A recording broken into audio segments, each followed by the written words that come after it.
नमस्कार दोस्तों, स्वागत है आप सभी लोगों का हमारे चैनल ट्रेडिंग विद अतुल में। आज हम बात करने वाले हैं जेपी पावर लिमिटेड के बारे में। शेयर है जो कि इस समय 12 से 14 और 15 की रेंज में काम करता हुआ देखा जा रहा है। काफ़ी टाइम के बाद अब शेयर 12 रुपए के आसपास आ चुका है। लगभग लगभग ये 15 रुपए के भी ऊपर निकला था, बट इसमें ज़बरदस्त प्रॉफिट बुकिंग दिखाई दी थी। पर गाइस हुआ क्या है कि आज के दिन बहुत बड़ी खुशखबरी आती हुई देखी जा रही है, जो कि एक इंटरनेशनल मार्केट से, जहां पे इंडिया भी शामिल था। पावर सेक्टर की बहुत बड़ी मीटिंग थी, जिसमें अपनी कंट्री को बहुत ज़्यादा फायदा होने वाला है। साथ ही इसके लिए फंडिंग भी होगी अगर हमें टारगेट अचीव करना है तो। इसके अलावा हुआ क्या है कि इलेक्शन यहाँ पे बीजेपी जीती है। हो सकता है कि आपको बीजेपी ना पसंद हो, बट यहाँ पे मार्केट के जो इन्वेस्टर हैं उन लोगों को बीजेपी की जीतने से जरूर फायदा होने वाला है। पर मेरा मानना यहाँ पे ये है कि ऐसा लगता है कि मार्केट को पहले से ही पता था कि बीजेपी जीतेगी 2 से 3 स्टेट में।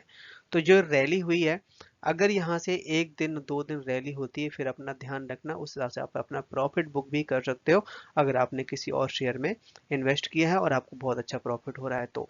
पर गाइस इस शेयर में जो अभी लगातार अच्छी अच्छी अर्निंग आती हुई देखी जा रही है, Q1 Q2 Q3 के नंबर भी अच्छे आएंगे। तो चलिए गाइस शुरू करते हैं हम अपना वीडियो। साथ ही अगर आप लोग हमारे वीडियो के माध्यम से थोड़ी सी भी हेल्प हो रही हो तो प्लीज़ आप हमारे चैनल को सब्सक्राइब जरूर करें। फ्राइडे का मार्केट बढ़िया था, बट माना ये जा रहा है कि मंडे का मार्केट और भी अच्छा रह सकता है। क्यों? क्योंकि यहाँ पे जैसे कि अपने जो मार्केट है, यहाँ पे अंदाजा लगा के बैठा हुआ था कि बीजेपी की गवर्नमेंट आने वाली है सारे सारे स्टेट में जहां जहां पे इलेक्शन हुए। बट मेनली जैसे कि मध्य प्रदेश, राजस्थान, यहाँ पे बीजेपी आ चुकी है। छत्तीसगढ़ में यहाँ पे आपका जो कांग्रेस है। बाकी और जगह पे बीजेपी का ज्यादा रुझान नहीं है। तो सेंटर के आसपास बीजेपी के आना बहुत अच्छा माना जा रहा है। मंडे के दिन मार्केट अच्छा खुलेगा, बट आप एक चीज ध्यान रखिएगा कि अब जो इलेक्शन की वजह से रैली होनी थी वो हो चुकी। यहाँ से आप अपना प्रॉफिट बुक भी कर सकते हैं। संजीव मशीन की तरफ से कुछ ऐसे स्टॉक बताए गए हैं जिनमें हम एसआईपी शुरू कर सकते हैं, जो कि लॉन्ग टर्म के हिसाब से मल्टी बैगर साबित हो सकते हैं, जिसमें काफी हद तक तो लार्ज कैप है, काफी उसके बाद फिर मिड कैप है, स्मॉल कैप है। तो यहाँ पे आप देख सकते हैं पीएफसी, एनटीपीसी, कोल इंडिया, यहाँ तक कि और जो छोटे छोटे स्टॉक हैं उनके भी नाम शामिल हैं। जैसे कि अभी हम काफी बार बात करते हैं वोडाफोन आइडिया के बारे में, तो यहाँ पे वोडाफोन आइडिया का भी नाम शामिल है, जेपी एसोसिएट का भी नाम शामिल है।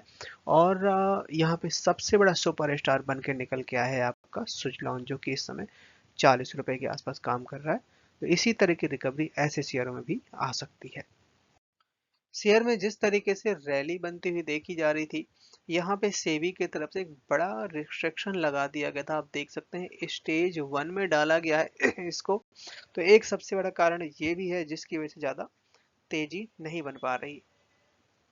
सेंट्रल गवर्नमेंट की तरफ से एक बड़ी खबर आती हुई देखी जा रही है, वो भी आप देख सकते हैं न्यू पावर प्लांट्स के लिए, जो कि 610% फ्रॉम 40%। कुछ समय पहले गवर्नमेंट की तरफ से ये गाइडलाइन बनाई गई थी कि अगर कोई भी न्यू पावर प्लांट खोला जाता है तो वहाँ पे 40% की जो इलेक्ट्रिसिटी है वो रिन्यूएबल एनर्जी से ही की जाएगी। बट उसको घटा के यहाँ पे अब 6 से 10% कर दिया गया है, जिसमें गाइस यहाँ पे गवर्नमेंट का एक मिक्सर सा प्लान देखने को मिल रहा है कि हम रिन्यूएबल एनर्जी पे भी काफ़ी तेज़ी से बढ़ेंगे। साथ ही हम एक दूसरा भी स्टेप लेके चलेंगे। ऐसा ना हो कि हम रिन्यूएबल एनर्जी में ही सारा फोकस कर दें और ये कोयले से चलने वाला कारोबार खत्म हो जाए। इंटरनेशनल मार्केट से एक बहुत बड़ी खबर आती हुई देखी जा रही है, COP28, जिसमें 110 कंट्री थे जो कि शामिल हुए और सब ने यहाँ पे एग्रीमेंट में साइन किए हैं, जिससे रिन्यूएबल एनर्जी की कैपेसिटी को ट्रिपल 3 गुना किया जा सके।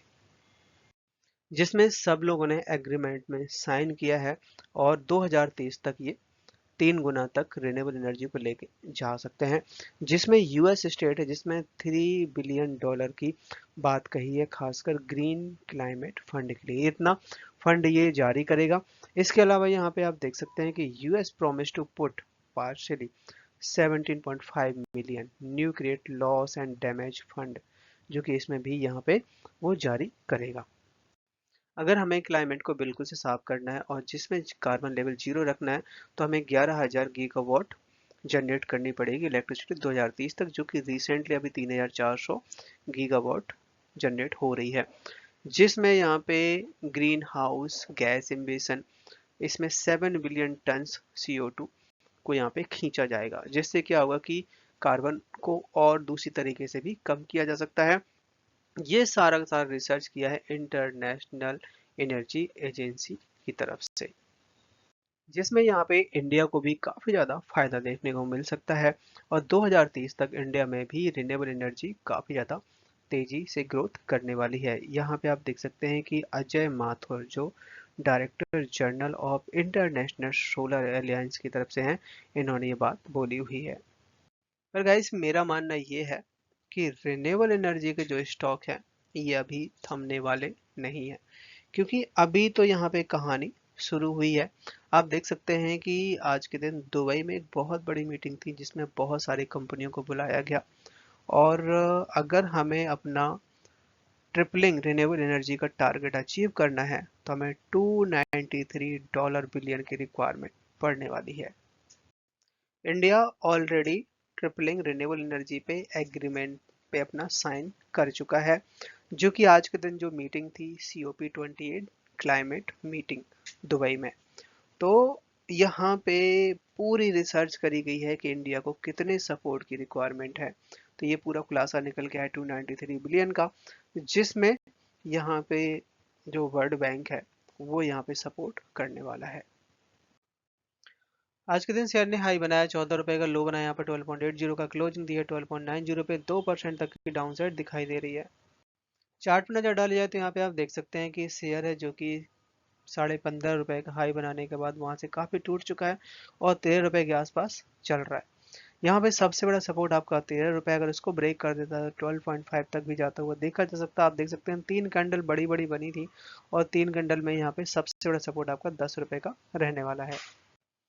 बात करें यहाँ पे अगर हम BS इंडिया कारोबार को अंदाजा, आप देख सकते हैं 42% की डिलीवरी उठाई गई है। इंडिया के जो पावर मिनिस्टर हैं उनकी तरफ से एक बहुत बड़ा अपडेट आता हुआ देखा जा रहा है। क्या है कि धीरे धीरे करके जो कोयला है वो कम होता हुआ जा रहा है, क्योंकि लगातार जितने भी पावर प्लांट्स हैं हर जगह डिमांड बढ़ती हुई देखी जा रही है। अगर हमें बाहर से कंपेयर करना है अपने इंडिया को और एक तरीके से डेवलप्ड कंट्री में कन्वर्ट करना है, तो हमें पावर सेक्टर एक अहम रोल निभा सकता है, जिसके लिए कोयला एक बहुत ज़्यादा अहम वैल्यू निभा सकता है। बट कोयला धीरे धीरे करके कम हो रहा है, और साथ ही हो क्या रहा है कि अभी रिन्यूएबल एनर्जी इतनी ज़्यादा डिपेंडेंट नहीं हो पाई है कि जिससे हम पूरी इलेक्ट्रिसिटी जनरेट कर पाएँ, तो जिसमें हाइड्रो प्रोजेक्ट बहुत ज़्यादा अहम रोल निभाते हुए देखे जा रहे हैं। और ख़ासकर कोयला की यहाँ पे रिक्वायरमेंट और कोयले की प्रोडक्शन बढ़ाने की बात कही गई है। जेपी ग्रुप एक छोटा नहीं है, आप देख सकते हैं बहुत सारी कंपनियां हैं इसके अंडर में जेपी के नाम से, जिसमें जेपी पावर की ही अगर हम बात करें तो यहाँ पे आप देख सकते हैं कि स्टेट बैंक ऑफ इंडिया के साथ में आप देख सकते हैं 1500 लाख मार्च 2023, और आउटस्टैंडिंग टू एक्सटेंडेड लोन है जो कि यहाँ पे 333 लाख हो चुका है। अब ये जो लोन है बहुत सारे जो सब्सिडी कंपनी हैं उनका है, ये सारा सारा लोन है, तो इसमें से काफ़ी हद तक लोन चुका दिया गया है, जिससे आपको कंपनी के जो रिजल्ट आए हैं वो थोड़े से निराशाजनक लग रहे हैं। DIS ने अपना मामूली सा स्टेक यहाँ पे कम किया हुआ, आप देखिए कि जून के महीने में 22.22% तक का स्टेक था, जिसको घटा के 21.72% कर दिया है। यहाँ पे ICICI बैंक के पास सबसे ज़्यादा स्टेक है, करीबन 10% तक का स्टेक ये लोग होल्ड करते हैं। इसके बाद फिर है सेंट्रल बैंक ऑफ इंडिया जो कि 3.5% के आसपास, LIC के पास करीबन 1.5% के आसपास। तो आप देख सकते हैं कि यहाँ पे सारी की सारी जो होल्डिंग है ज़्यादातर बैंकों के पास में है, LIC के पास में है, तो इन लोगों ने दबा के बाइंग कर रखी है।